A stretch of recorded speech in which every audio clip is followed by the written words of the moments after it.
Well, hello once again. Yes, it's me, Leonard Wells, broadcasting as usual from HASLINGDEM, north of Manchester in the UK, on Saturday the 3rd of December 2011. This is my take on the recent news.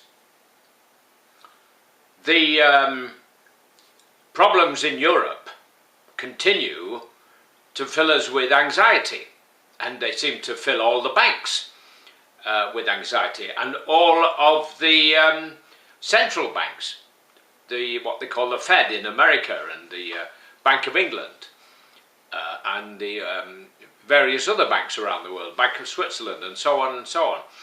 They're all alarmed about the state of affairs in Europe, particularly within the Eurozone. Well, that problem will solve itself if we decide to form a United States of Europe, because then we will be one country with one Chancellor of the Exchequer, one Finance Minister, and any bonds which are issued are then guaranteed nationally. At the moment, they're all different countries' bonds. So the market, as they call it, which is accountable to no one except itself, decides what it will charge Italy, and what it will charge Greece, and what it will charge Germany. And it's almost as if they're in charge, if you pardon the pun.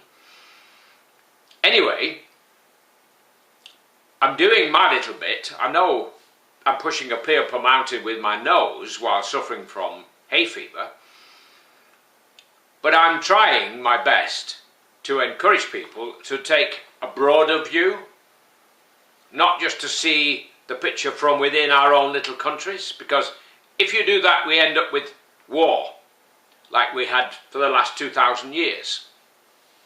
It's only since we had the EU but we've had peace. It is. Now, what is more dangerous than this situation, and this is bad enough because people are not sure what it's going to do, but if banks go bust and you go to the cash machine and find there's no cash, you're in a fix. Just imagine you, for example, lose your PIN number, and when you try to ring up the bank, there's no answer. What are you going to do? You might have a few checks, you might be able to persuade somebody to take a check, but you're rapidly going to come to a dead stop, because within a short space of time, all your standing orders will fail. Your building society mortgage, and your gas and electric, and all the rest of it. But far, far, far, far worse and more dangerous for the world is the situation in Iran. Because from what I can gather, they seem to be run by some kind of uncontrollable spiritual mafia, religious mafia, who are accountable to no one. There is no democracy there. And if they get the atomic bomb, which it's fairly plain and obvious to anybody that they're trying for, even though they lie through their teeth and say they're not, if they get hold of it and one of them decides to have a go at Israel, then heaven help us. Because if it comes to that, the price of oil will become $1,000 a barrel, and petrol here will be £20 a litre. So only the super rich will have the ability to take out the car. The rest will have to leave it in the street, as most of them do now anyway. So this is the present situation, very worrying. It's alarming in the financial sense, and it's alarming in the military sense.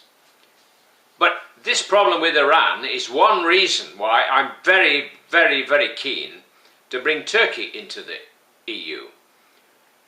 Because Turkey is strong enough to stand up to Iran and they are between us and Iran. That might sound rather selfish,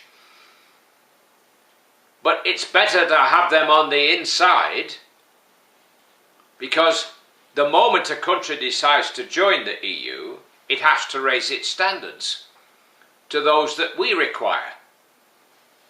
For example, Turkey has had to get rid of the death penalty and corruption and so on. That seem to be doing very well in Turkey. Well, I've waffled enough. That's about it for today. Saturday the 3rd of December 2011. God bless while it's still legal here in the UK to say God bless. Take care and bye for now.